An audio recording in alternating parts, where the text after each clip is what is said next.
Here we go.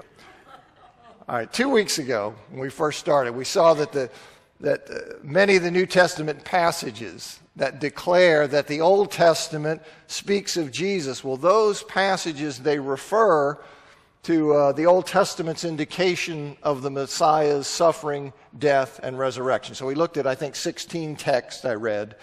So they say, look, the Old Testament clearly refers to Jesus, but it's referring to him in the sense that those texts indicate the Messiah's suffering, death, and resurrection. So I'm first looking at that category of Old Testament references to Jesus, and I'm doing so by subdividing that into three groups. I first want to look at Old Testament texts that speak of his suffering and death. Then I want to look at Old Testament texts that speak of his resurrection. Then I'll look at Old Testament texts that speak of his resurrection on the third day. Then I will move to the next category of Old Testament texts that refer to Jesus. Okay, so I've got 3 or 4 categories like that. You might be wondering, how's he going to do this in 8 weeks? I may not. So we'll just see. Now, so far, we've looked at right now I'm looking at those texts that in the Old Testament refer to the Messiah's death and resurrection. And so far, we've looked at parts of Psalm 22. And then we looked at the relevant portions or verses from the 3rd and 4th servant songs of Isaiah in those chapters there of Isaiah 54-9 and 52:13 to 53:12. And this morning, I want to look at Daniel, not just Daniel. I hope I get further than that. But next verse I want to look at in this category is Daniel chapter 9, verse 26.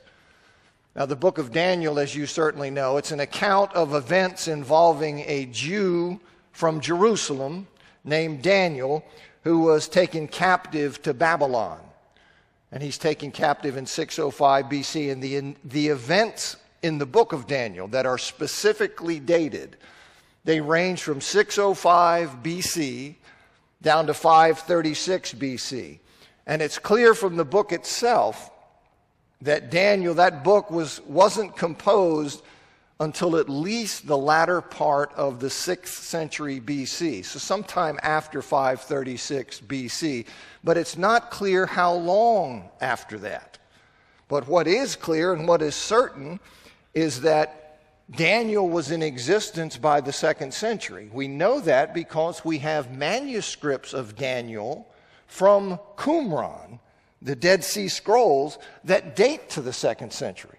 So there's no question that Daniel's there prophesying these things before the time of Christ.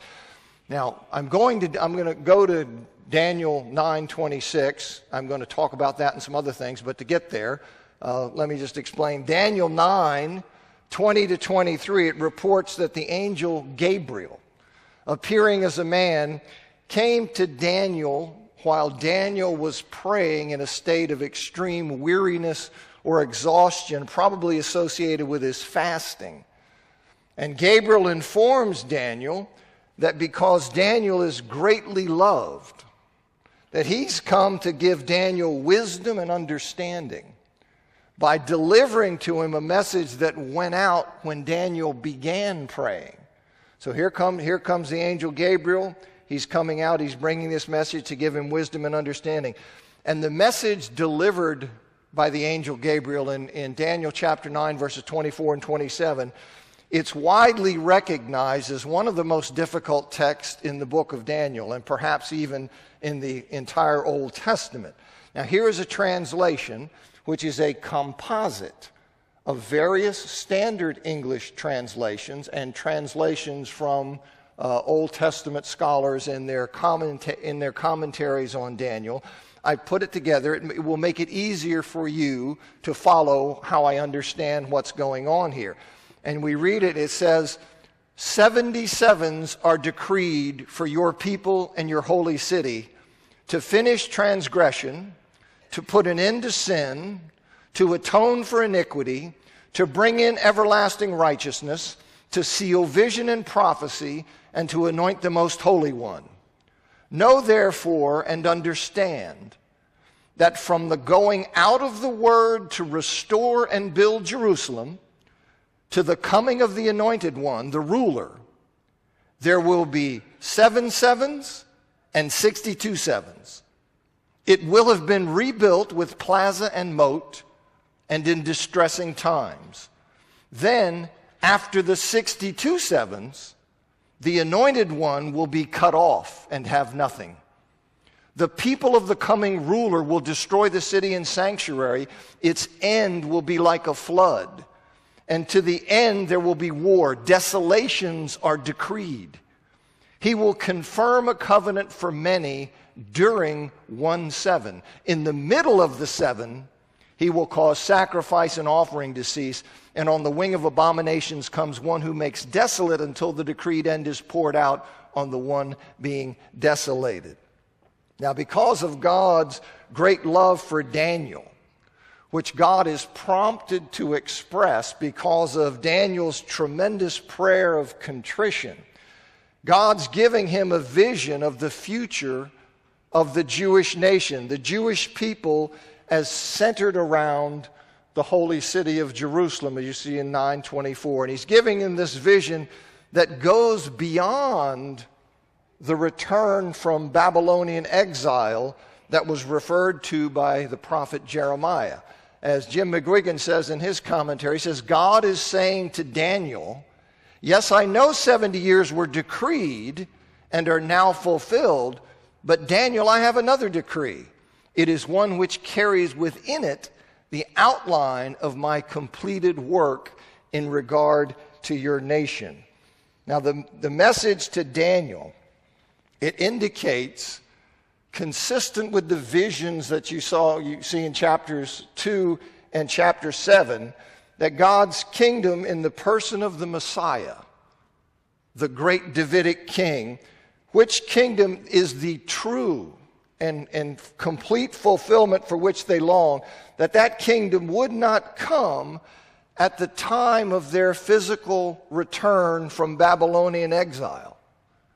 You see, it won't come then, but it will come only after a much longer time than they had spent in exile. It will be 77s instead of 71s. The time in exile, 70 years. Okay, the coming of the Davidic kingdom won't be when you return from exile, but it will be much longer than the time you've spent in exile. So he's telling them that. Israel's return from exile, you can see how that would have been thought to be very tightly connected to the coming of the Messiah. You see, one who, like Moses, would lead this new exodus. Right there in Babylonian captivity, you had Egyptian captivity, they're brought out. Babylonian captivity, we're coming back to the promise. You could see how people would think that the coming of this one like Moses, this Messiah, was going to be tied to that return from Babylon. But the Messiah, the ultimate answer to their and the nation's need, was still the rise of 2 kingdoms away. Daniel is praying at the end of the Babylonian kingdom. This is shortly before you have the Medes and Persians come. And so it's still the rise of the Medo-Persian Empire and the rise of the Roman Empire away. And you see that same thing in chapters 2 and chapter 7. Through Messiah's coming, God will finally, effectively, and ultimately deal with transgression and sin and atone for iniquity. He will bring in everlasting righteousness. He will seal both vision and prophecy in the sense of certifying the authenticity of the vision and prophecy through fulfillment of their messages. And he will anoint the most holy one. Now in verse 25, the angel Gabriel says that the 69 sevens that precede the coming of the Messiah, the ruler, or you could translate the prince or leader, the 69 sevens that precede the coming of the Messiah in the climactic 70th seven, that those 69 sevens divide into 2 subdivisions of 7 sevens and 62 sevens. You see? So you have 69 sevens before the climactic 70th seven, and those 69 sevens divide into 7 sevens and 62 sevens. Now, I have to say as a footnote, a number of English versions, they translate verse 25 in keeping with the uninspired accents of the Masoretic text, the Hebrew text, and thus they start a new sentence or clause after the reference to 7 sevens. The Revised Standard does that, New Revised Standard, the English Standard does that. And the effect of that is that the Anointed One in that rendering is said to come after 7 sevens. Okay? And then the following 62 sevens refer to a time after his coming. Well, you can see I'm not buying that. Okay? I think that's unlikely given that verse 26 specifies that the Anointed One is cut off after the 62 sevens. Okay? I think that's not correct. Now, most English, a significant majority of standard English translations follow what I'm doing here, or I follow them better. You see, is that they have the Anointed One, the Messiah, the ruler, coming after the combined periods of 7 sevens and 62 sevens. And that's in keeping, in fact, with the ancient Greek versions. The ancient Greek translations of the Old Testament had it that way. This not only makes more sense in light of verse 26, but it's quite possible that the accents of the Masoretic text that are leading some translators to stop after 62 sevens and start a new sentence, it's quite possible that those are a reaction to Christians who use this text in a messianic fashion. Okay, so I just think that's all kind of a footnote because I've given you the way I think it ought to read here. All right, now before the Messiah, here's how it breaks down.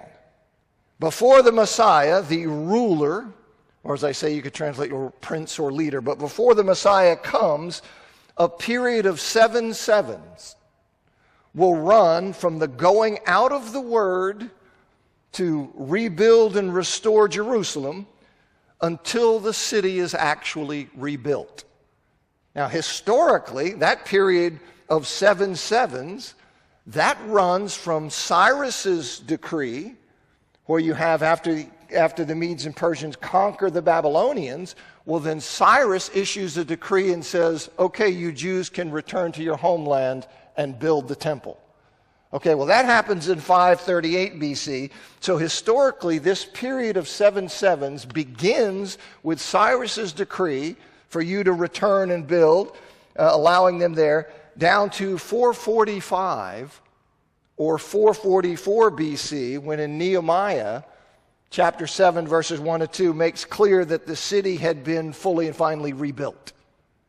Okay, now you're doing it, you're saying, well, that's more than 49 years. It is indeed. And that suggests to me and to many other people that 7 sevens, it's not meant here as a literal 49 years, but as a symbol of the shorter period of this shorter phase, this shorter rebuilding of Jerusalem phase of the 69 sevens phase. Okay, so you've got 7 sevens and 62 sevens. The 7 sevens represents the shorter period of this 69 sevens. This is the shorter period when you will have the decree go out and Jerusalem will actually be rebuilt. And the rebuilding of Jerusalem, that's then going to be followed by a much longer period of time that is symbolized by 62 sevens. So we've got 7 sevens from the decree to go out to the rebuilding. Then we've got this much longer period of time when the rebuilt city will exist through troubled times. Now this is a reference mainly to the tumult of the Hellenistic era. You may know when you have Alexander the Great, who goes out and he basically Greekifies the Mediterranean world. He goes out and conquers here, and then when he dies, you have his generals who fill in. So what is being looked at here, this Hellenistic era was very tumultuous for Jerusalem and for Israel, particularly in the 2nd century, during the reign of Antiochus Epiphanes, one of these Seleucid kings. When Alexander the Great died, his kingdom was divided among 4 generals, and you had a big battle going on for a long time. Who's going to control this strip of Israel? Is it going to be the Ptolemaic rulers centered in Egypt, or is it going to be the Seleucids? And so they vie back and forth. And in the 2nd century, you have this horribly anti-Jewish Antiochus Epiphanes, who comes and desecrates the temple. He's trying to force Greek culture on the Jews, and that's when you get the famous Maccabean revolt in the 2nd century. So when he says that the rebuilt city is going to exist through troubled times, he's focusing mainly on this Hellenistic period, and it was that period, Antiochus Epiphanes particularly, that was pictured in the vision in the chapter right before this. Okay, in Daniel chapter 8. Now, according to verse 26a, the first part of 26, after this longer post-rebuilding of Jerusalem phase, after this phase of the 62 sevens, we got the 7 sevens, then after this period of 62 sevens, so after the total of 69 sevens, after that period of time, then the Messiah, the anointed one, who's identified in verse 25 as a ruler, or again, a prince or leader, it says he will be cut off. Okay, I'm looking at texts here that say the Messiah will be killed, right? And so here he says he will be cut off. In the words of Isaiah 53:8, he's cut off from the land of the living. He's killed. That's what's happening. Now, the following clause, it's commonly rendered as "and have nothing," which means that when he's cut off, he owns nothing, and he's completely abandoned by everyone. Well, that obviously fits the Lord's death. So if that is the correct understanding of that clause, that fits fine. But the King James, the New King James, a footnote in the NIV, and a number of modern scholars, they think that that clause should be translated not as "and have nothing," but it should be translated "but not for himself," and was cut off, but not for himself. You see, in that case, it would indicate that his death was vicarious.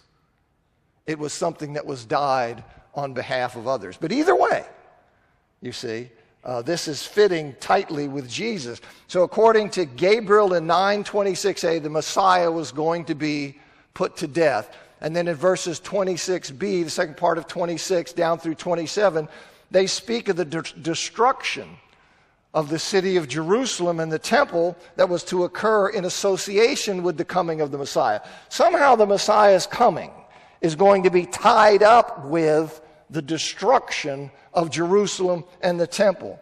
Now, it's possible that the original text of verse 26b said only, quote, "the city and the sanctuary will be destroyed with the coming ruler."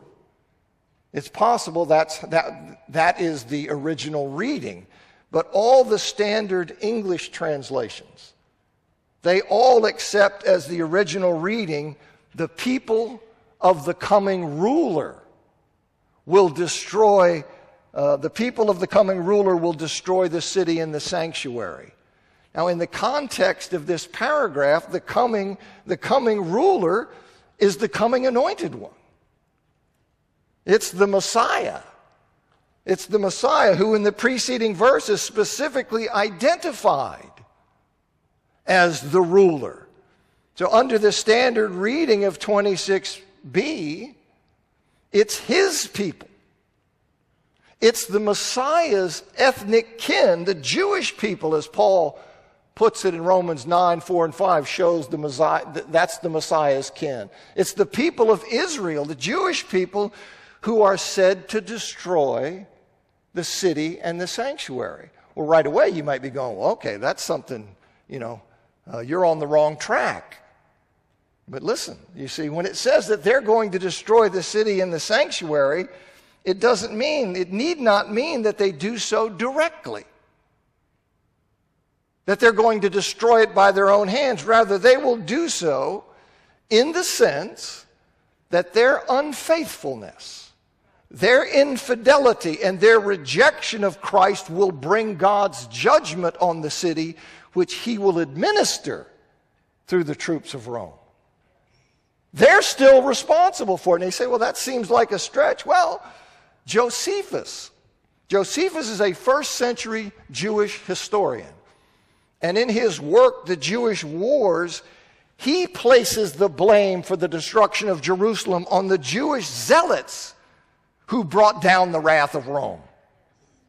Okay, so here I have this Jewish writer who he puts the blame on a segment of the Jews. And in doing that, he illustrates how Jews, rather than Romans, can be seen as the cause of the destruction, despite the fact the Romans did the actual destroying.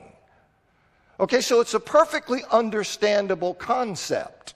So even if that is the correct reading, I think it's consistent with what I'm telling you. Now, according to the verse 26c, according to this, the city's end will come with the destructiveness of a flood. Okay, it's going to be just wiped out. It's going to come with the destructiveness of the flood. More specifically, it will come by means of war pursuant to desolations decreed by God. This is going to be God's doing and God's work. Now, in Luke 19, verse 41 to 44, so here we have this text. The Messiah is going to be cut off. He's going to be killed. And there's going to be this destruction, this associated destruction of the city of Jerusalem. In Luke 19, 41 to 44, it says, and when he drew near and saw the city, this is speaking of Jesus, he wept over it. This is Jerusalem. He wept over it, saying, would that you, even you, had known on this day the things that make for peace. But now they're hidden from your eyes, for the days will come upon you when your enemies will set up a barricade around you and surround you and hem you in on every side and tear you down to the ground, you and your children within you. And they will not leave one stone upon another in you, like a flood. It's taken the thing out because you did not know the time of your visitation. Because you did not recognize who I am, and in fact your rejection of me was expressed in your killing of me. You see? So I think, he's definitely over here talking about the text there in Daniel. He's talking about that. Now in verse 27a, I'm on this because it says the Messiah is killed. But I didn't want to just say that and leave you going, well, what's all this other stuff and how does that possibly fit in with what you're saying? So I'm kind of filling that in, okay, even though it's not directly related to the point that I wanted to make. But in 27a, it says that he, meaning the Messiah, will make or confirm a covenant during 1/7, during the 70th 7, the final 7 of the prophecy. Now, though translations, they typically state, English translations will typically say that he will make or confirm a covenant for 1 week, whereas I have during 1 week. But it's important to know that for is supplied. It's not in the Hebrew text. The point is not the duration of the covenant, but the time when the covenant is made or confirmed. It is made or confirmed during the final climactic 7 of the prophecy. That's when it's made or confirmed. So I think the Old Testament scholar Andrew Steinman is correct in supplying during rather than for. You see, somebody's supplying it. We're going to supply something.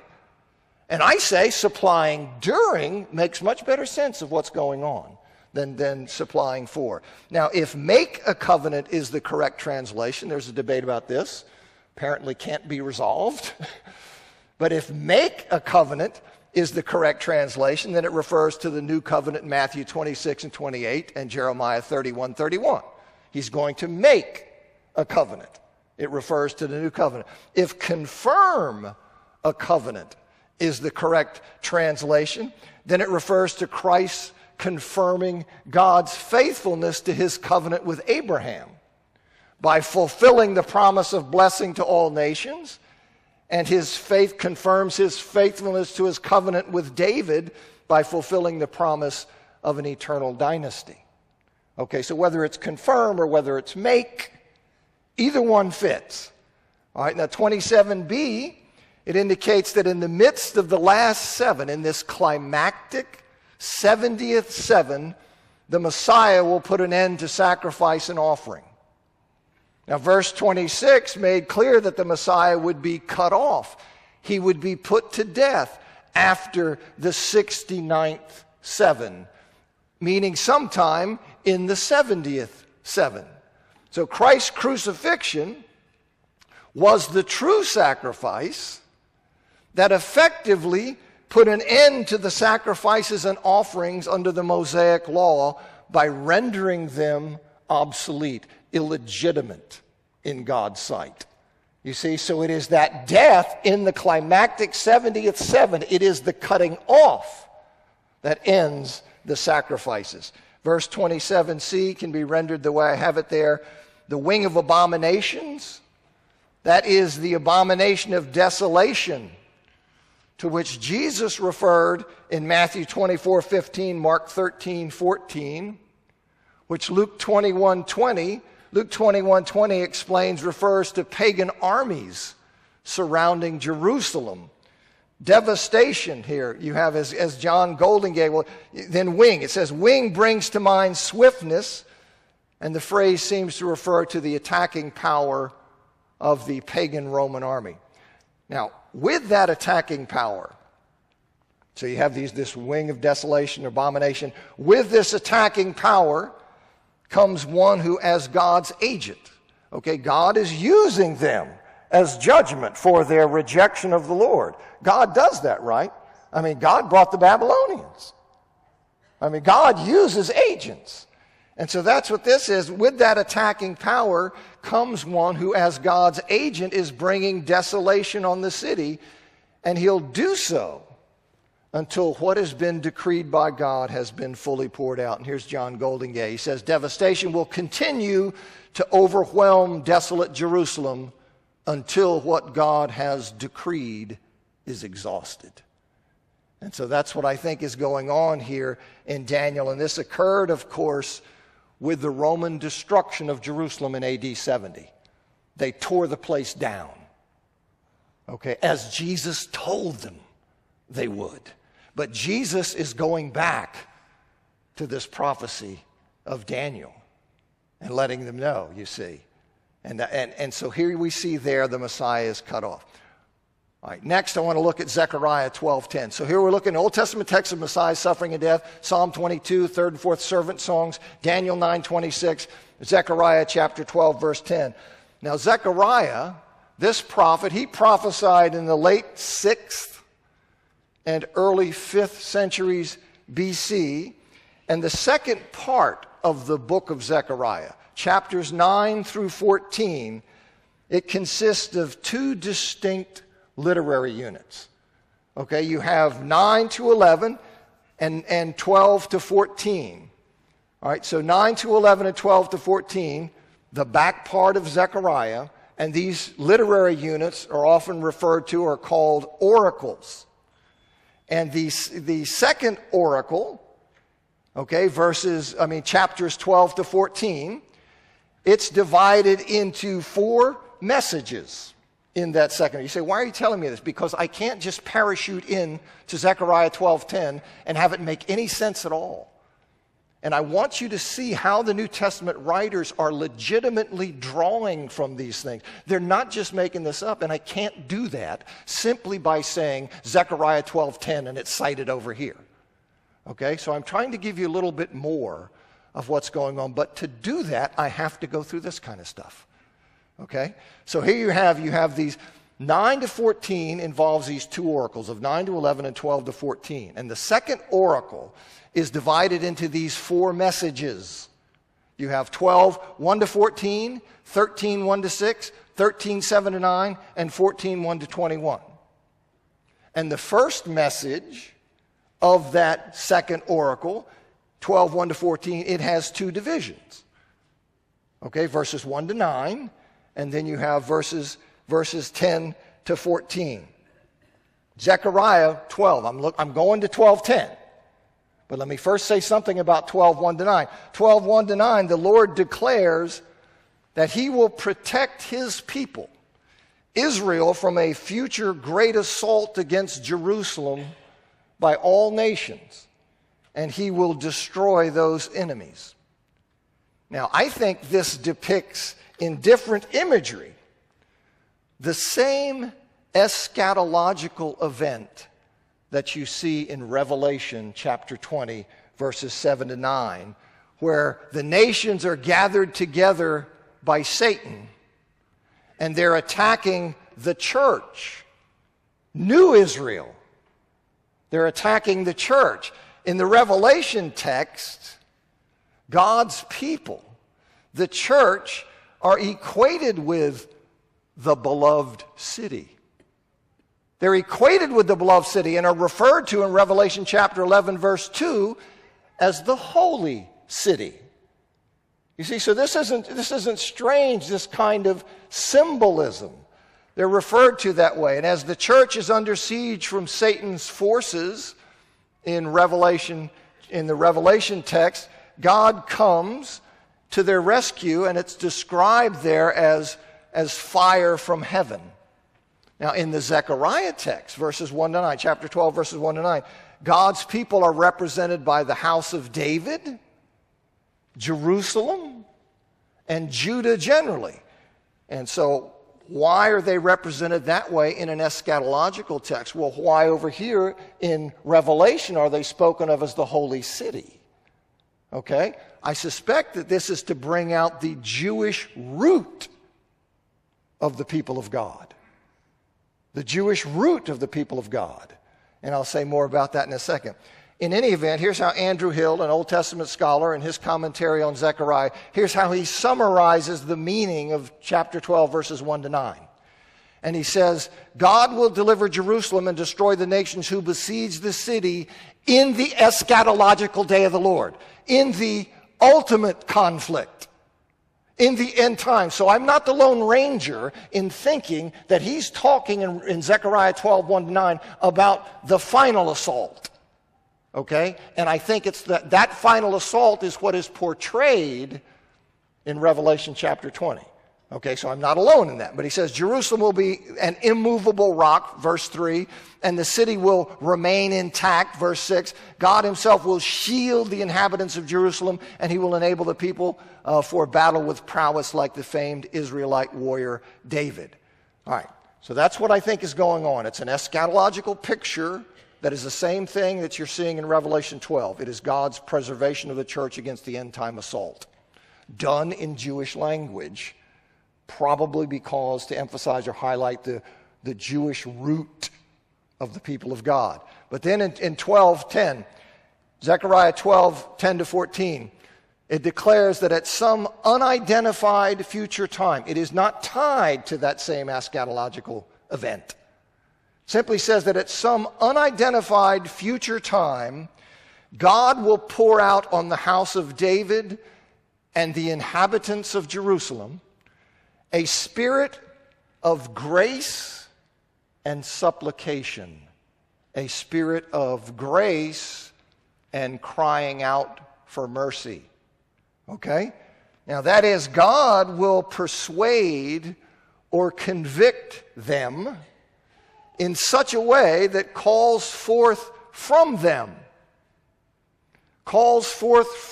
an expression of grace, a demonstration of goodwill toward another. And here, that demonstration of goodwill toward another is in the form of pity and remorse. And he will give them a spirit that is not only a spirit of grace that produces or brings them to pity and remorse, but also a spirit of supplication that moves them to plead for divine mercy. I hope you see what that's sounding like. And this will occur. This idea of pity and remorse and this pleading for mercy that God will bring about in these Jewish people, that this is going to come about and occur with their looking on God, on me, whom they have pierced. Ooh. Looking on me, whom they have pierced. Now, this conviction and repentance that is associated with their looking on God, whom they have pierced, you could say, well, that's a metaphorical or a symbolic piercing. All right, well, that would be possible, right? You could say, no, they're looking on God. They have pierced him metaphorically or symbolically through their rebellion and unbelief, or through their rejecting God's spokesman, that pierced God. Okay, well, that's a possibility, but in light of the crucifixion and resurrection of Jesus, God in the flesh, right, it becomes really hard to avoid the conclusion that it was the realization of Jesus' identity that brought true Israel, that brought those Jews who shared the faith of Abraham and who were the root of the church, that brought them to plead for mercy and to mourn and to weep over what was done to Jesus. They were then convicted, and they were brought to pity and remorse and to mourn and to call out for mercy. Well, that was because they were brought to conviction about who this was. Who this was. So you could say, well, it's a metaphorical piercing of God. But as I look at it in light of the Christ event, I'm saying, well, you could say that. But I think the other view is a lot better. I think the other view is definitely better. You see? And it's noteworthy that some early non-Christian Jews, they recognized Zechariah 12:10 referred to the literal slaying of a Messiah figure. They recognized that. You can see that most notably in the Babylonian Talmud, Sukkah 52a. So that's your homework. You can go look that up. But you can go look and you'll see that they recognized. Now they had, in that text, they're looking at two different Messiahs. Okay? And this is Messiah ben Joseph. But what I want you to see is they understood that it was a literal slaying of a Messiah figure. That's not strange. And these were non-Christian Jews who were able to see this in this text. Okay? Now the house of David and the inhabitants of Jerusalem, here they represent the Jews. As I see this, they represent the Jews who came to the Christian faith in Jerusalem. They represent these Jews who came there, the Jewish city where the full faith began. Right? I'm thinking Pentecost. Where the full faith began, right? In Luke 24:47, doesn't Jesus say what?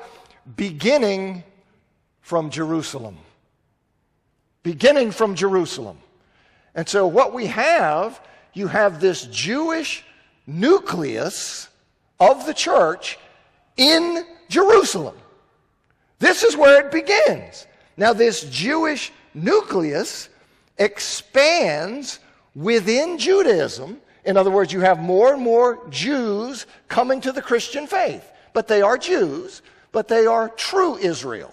Because in the Christian faith and in believing what God has said about who the Messiah is, they are showing the faith of Abraham. Okay, so we have this Jewish nucleus begins in Jerusalem, expands within Judaism, and then later what do we have? We have Gentile branches that are grafted into the Jewish root, and that is the universal church, the new Israel. You see, Jewish, we are tied into, by faith, into the history of the Jewish people and what's going on. See, we are linked to that. We become part of Israel's story by faith. As Paul explains in Romans chapter 11, 17 to 24, where Gentiles are grafted in. We're sons of Abraham by faith in the Lord Jesus. As Paul says in Romans 4, 11 to 16, 9, 6 to 8, Galatians 3, 7 to 9, Galatians 3, 29. And for that reason, the universal church that is protected in the eschatological event that was talked about in Zechariah 12, 1 to 9, also is called the house of David and the inhabitants of Jerusalem. That doesn't strike me as odd terminology at all, to represent the church as he does in Revelation, where he speaks of it as the holy city, and then here to represent the church in terms of this Jewish root, because the church that's the root of it, that's the nucleus. Not only is it Jewish people of faith, but it's Jewish people of faith beginning from Jerusalem. Did I miss a bell? Did the second bell go off? Okay, so beginning from Jerusalem. So I think that's why you can see that same kind of thing, that terminology. Now, the specific families that are identified as mourning here, they represent the royal and the priestly lineages. You see, he names some specific families. Well, those families represent the royal and priestly lineages, the political and religious leadership of Israel that was responsible for the pierced one's death. You say, well, what's that about? How is that possibly significant? Well, I think it symbolizes the culpability of the redeemed in that death. You see, they are beneficiaries. I heard that. They are beneficiaries of that death. They put him to death, and yet they're beneficiaries of it. And you say, well, how can that be? Well, how about us? It was our sin that put Christ on the cross, and yet we're beneficiaries of it. Okay, so that's what I think is going on there. Now, I'll pick up there. I just have a touch more to say about this, and then we'll move on next. Zechariah 13:7. I'll work my way through here. Then we'll go to the next group of texts. And like I said, by the time we're done, you'll be glad I didn't include them all. Thanks for coming. Many of the, I need to turn this thing on down here. I'm too stupid to know how to do that, so. Is there a button that turns it on? Well, I'll just turn around. Unless Bernard will come down here and turn this on. All right, somebody will come down and turn my monitor on, won't they? Sure they will. Yeah, my monitor. That's right. He says, I can do that. He says, a 4-year-old could do that, but this dude up here can't. Okay. I got the chief engineer coming down here to work on it. All right, thank you guys. Now you know how Meg feels. Meg's going, what's wrong with you? That's it? That's that. But what I love is he thinks I'll remember that. That's beautiful. That's really cute. No chance. Okay.